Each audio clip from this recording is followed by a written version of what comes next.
주님께서 종말에 대한 말씀을 계속 주고 계십니다.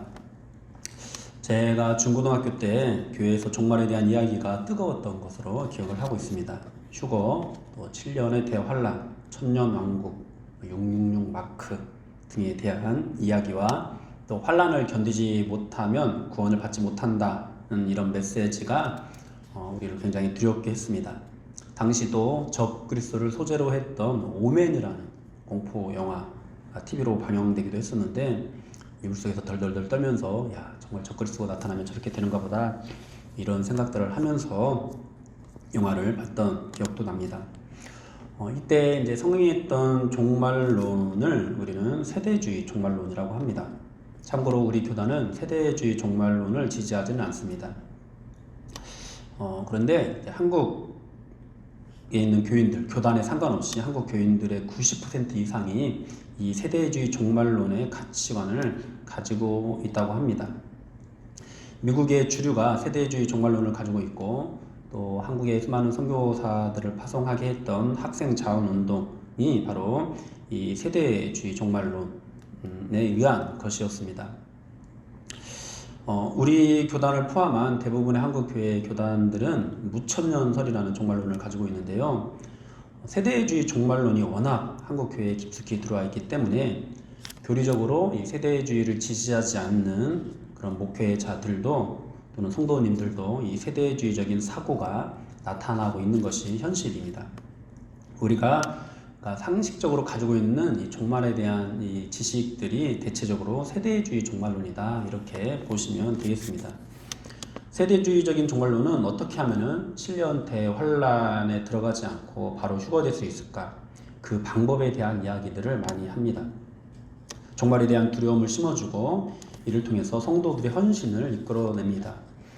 이러한 종말론은 종말에 대한 경각심을 갖게 해서 신앙생활의 최선을 이끌어낸다는 이런 장점이 있습니다. 과거 조선 땅을 밟았던 선교사님들도 그렇게 선교에 헌신을 했고 오늘날 한국 교회에서도 이러한 종말론으로 수많은 헌신자들이 나오고 있습니다. 그러나 종말에 대한 막연한 두려움과 그 두려움을 이기기 위한 방법으로 헌신을 강조하는 것이 성경적인 것은 아닙니다. 그런데 또 여기서 극단적인 세대주의자들, 이들은 이단들이죠. 이들은 여기서 더 나아가 즉각적인 예수의 재림이나 종말을 이야기합니다. 또는 특정 사건이나 단체들을 성경적인 예언과 결부시켜서 해석을 합니다. 어떤 단체가 적그리스도 단체다라고 하거나 걸프전이나 9.11 테러 같은 것들을 아마겟돈 전쟁이다라고 주장을 하면서 불안감을 키우는 것들이 그런 것들이죠. 이러한 종말론은 이단입니다. 이단적 종말론은 성도들이 그리스도의 십자가의 복음을 통한 구원에 관심을 갖게 만들어야 되는데 그런 것들보다도 오직 자신들이 해석하는 종말론적인 견해에만 집중하게 만듭니다. 성도들이 종말에 대한 두려움을 갖게 해서 자신들이 제시하는 방법으로 대재앙을 통과해야 된다라고 주장을 합니다. 특정한 어떤 정치적인 견해를 반대하게 한다든지 특정한 단체를 악마화한다든지 베리칩 관련된 음모론도 모두 극단적인 세대주의 종말론에 기초하고 있습니다.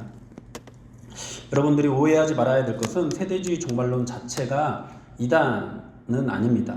종말론을 통해서 그리스도를 바라보지 못하게 하는 그리고 특정한 사상이나 방법에 치중하게 만드는 극단적인 세대주의자들이 이단입니다. 그런데 이제 이 경건한 올바른 세대주의 종말론이라고 하더라도 이 세대주의에서 이단이 많이 양성되었다라는 것 이것이 현실입니다. 그래서 우리는 이 세대주의 종말론을 굉장히 조심스럽게 바라봐야 합니다. 세대주의 종말론의 대표적인 그 단체, 이단 단체가 바로 다미 선교회인 거죠. 우리는 이 세대주의 종말론을 조심스럽게 받아들여야 하면서 또 다수 교회가 지지하는 성경적인 종말론을 우리가 제대로 이해하는 것이 중요합니다. 세대주의 종말론은 종말을 두렵게 인식하게 만드는 경향이 있는데 그래서 그 두려움으로 무언가를 하게 만듭니다. 그러나 여러분, 우리가 종말의 두려움 속에서 전해야 하는 것은 어떤 특정한 행위나 헌신이 아닙니다. 십자가 예수 그리스도께서 모든 것을 다 이루셨다라는 복음을 전해야 합니다. 종말이 다가왔으니까 주님께 헌신하고 열심히 신앙생활해서 대환란을 피하자, 하늘의 상급을 받자, 이렇게 말하기보다도 종말은 반드시 온다. 이 땅에 영원한 것은 없다. 우리는 모두 심판대 앞에 멸망을 받을 존재들이다. 그런데 예수님께서 우리의 모든 죄의 문제들을 다 해결하셨다. 이렇게 전해야 되는 거죠. 헌신해야지라는 열정이 넘치게 하는 것이 아니라 예수님이 다 이루셨구나라는 그런 감사가 넘치게 해야 하는 것입니다. 어떤 행위를 통해 환난을 면하자고 전하는 것이 아니라 오직 십자가의 은혜만을, 종말에 대한 경각심을 깨우면서 십자가의 은혜만을 전해야 하는 것입니다. 상급 받자는 말을 많이 하는데 하나님께서는 아브라함에게 내가 너의 지극히 큰 상급이다 라고 말씀을 하셨습니다. 우리의 상급은 우리의 행위에 대한 결과가 아닌 것이죠. 우리를 찾아오시고 우리에게 말씀해 주시고 함께 해 주시는 하나님이 우리의 상급입니다. 따라서 우리가 큰 상급을 받기를 원한다면 어떤 열정이나 능력으로 대단한 일을 해내기를 힘쓰기보다도 우리의 모든 행함 속에 그리스도의 십자가 은혜를 최대한 많이 녹여내기를 힘써야 합니다. 아무리 큰 일을 해냈어도 그리스도가 없으면 절대 하늘의 상급이 되지 못하는 겁니다. 즉 십자가의 은혜가 우리를 행함으로 이끌어야 상급이 되는 거죠. 두려움에 입각하여 또는 은혜를 열망함으로 행하는 것은 상급이 되지 못합니다. 율법의 행위가 될 뿐입니다. 행함이 없는 믿음도 죽은 믿음이지만 그리스도가 없는 행함도 죽은 믿음이라는 것을 우리가 명심해야 되겠습니다. 여러분, 성경적인 종말론을 가지고 있는 사람은 두렵고 떨림으로 구원을 이루어 가기는 하지만 종말 자체를 두려워하지는 않습니다. 오히려 종말을 기대하고 소망합니다. 설렘으로 기다립니다. 신랑을 기다리는 신부의 마음으로 헌신합니다. 그런 관점에서 오늘 종말에 대한 말씀을 받으시기 바랍니다. 주님께서는 36절에서 분명히 말씀하십니다. 그날과 그때는 아무도 모른다. 이 말씀을 하시는 것은 앞에서 말씀하시는 것을 사람들이 듣고 자꾸만 그날이 언제인지 궁금해하는 그 반응들을 바로잡기 위함이라고 보여집니다.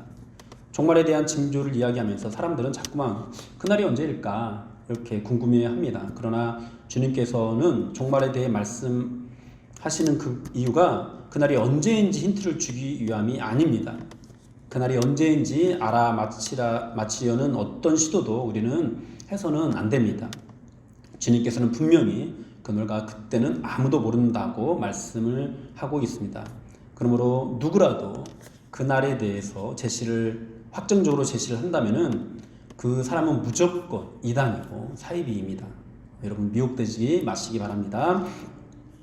주님께서는 우리가 그날과 그때가 언제인지 궁금해하지 않기를 원하시는데요. 그러면 무엇을 원하실까? 37절부터 우리에게 말씀을 해 주시는데요. 그날이 아무도 예측 못할 때 이른다라고 말씀을 합니다. 그것을 43절에서는 도둑이 임하는 것처럼 임한다고 말씀을 하기도 합니다. 결국 그날이 언제인지 알 수 없고 사람들이 예측하지 못하는 때 찾아오니까 항상 대비하고 있어라. 항상 대비하고 있어라. 이것을 말씀하기 위해서 종말의 징조들을 말씀하시는 것입니다. 어떻게 대비해야 되는가? 우리는 항상 종말이 언제인지를 궁금해하는데요. 사도행전에 보면은 그날을 궁금해하는 제자들의 모습이 나옵니다. 주께서 이스라엘 나라를 회복하심이 이때니까 라고 질문하는데 주님께서 때와 시기는 아버지께서 자기 권한에 두셨으니 너희가 알 바니다 분명히 말씀하시면서 오직 성령이 너희에게 임하시면 너희가 권능을 받고 온 유대와 사마리아와 땅끝까지 이르러 내 증인이 될 것이다. 이렇게 말씀을 해주십니다. 여러분, 주님은 우리가 그날이 언제인지 궁금해하기를 원하시는 것이 아니라 성령을 받고 증인이 되기를 원하시는 거예요. 우리는 그 일에 힘써야 하는 것이죠. 종말에 대한 두려움이 생기면 생길수록 또 종말이 다가왔다는 것, 우리의 삶이 영원하지 않다는 것, 이 땅의 것이 영원하지 않다는 것을 느끼면 느낄수록 그날이 언제인가 이렇게 생각하는 것이 아니라 성령을 받고 증인이 되면 되는 것입니다.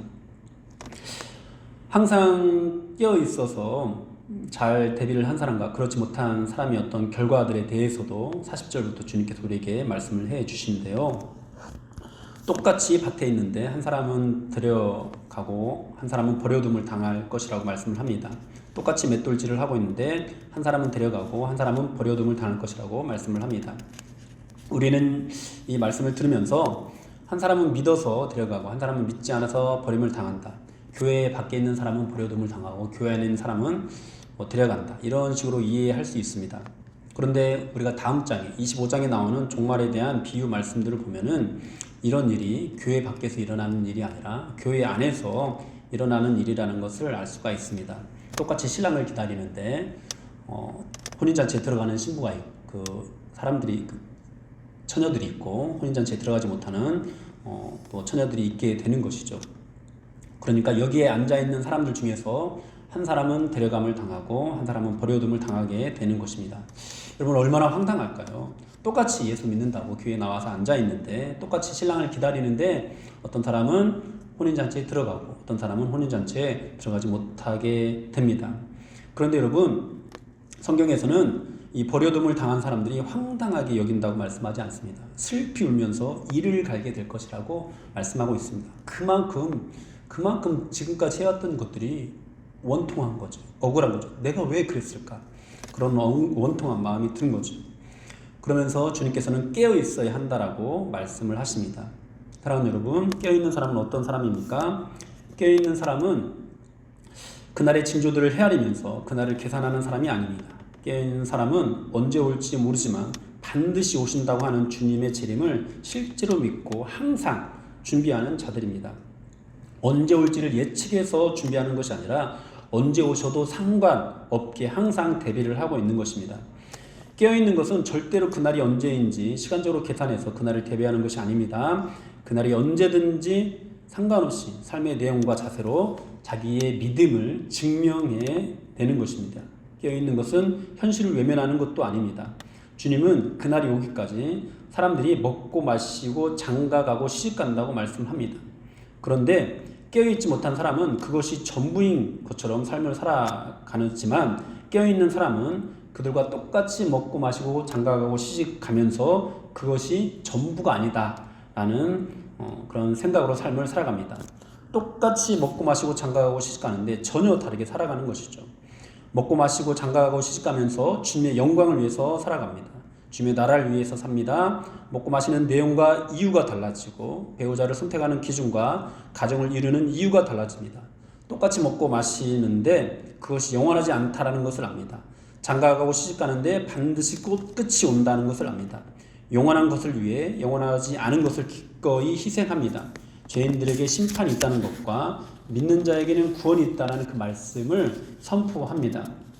여러분 깨어있는 삶이 어떤 삶인지 또 베드로전서에서는 이렇게 말씀하기도 합니다. 만물의 마지막이 가까웠으니 그러므로 너희는 정신을 차리고 근신하여 기도하라. 무엇보다도 뜨겁게 서로 사랑할지니 사랑은 허다한 죄를 덮느니라.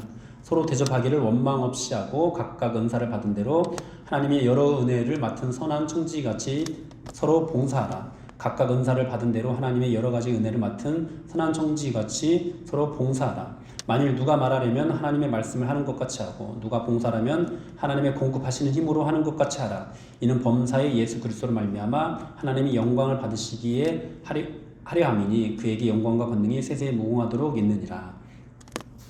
자기 인생을 자기 것으로 여기지 말라고 말씀을 합니다. 모든 것이 하나님의 것임을 기억하고 청지기로서 서로 나눌 수 있는 사람이 되라고 말씀합니다. 무엇보다도 뜨겁게 사랑하라고 말씀합니다.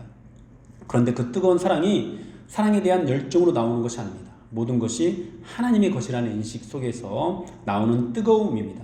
봉사를 해도 내 힘이 아니라 하나님이 공급해 주시는 힘으로 한다라는 사실을 아는 그런 뜨거움입니다. 모든 행함으로 자신이 영광을 받지 않고 오직 하나님께만 영광이 되는 그런 뜨거움입니다. 결코 자기 열정이 아닌 것입니다. 사랑하는 여러분, 이런 믿음이 있는 사람, 이렇게 깨어있는 사람은 주님이 다시 오시는 날이 결코 두려운 날이 아닙니다. 그날은 은혜의 날입니다. 그날은 평생 우리가 기대하고 사모하는 날입니다. 여러분은 그렇게 항상 깨어서 주님이 다시 오시는 그날을 신랑을 기다리고 있는 신부같이 기다리고 계십니까? 항상 깨어 있으십시오. 두렵과 떨림으로 여러분의 구원을 이루어 가시되 주님께서 모든 것들을 다 이루셨다라는 사실을 기억하시고 우리가 주님의 신부가 되었다는 그것을 기억하십시오. 항상 깨어서 설렘으로, 기대와 설렘으로 그날을 준비하십시오. 여러분의 열정과 헌신으로 준비하지 마시고 그리스도의 십자가 은혜에 대한 감사와 사랑으로 준비하십시오. 주님이 재림하시는 그날은 결코 두려운 날이 아닙니다. 우리 주님께서 우리를 위해서 모든 처소를 다 예비해 두셨습니다.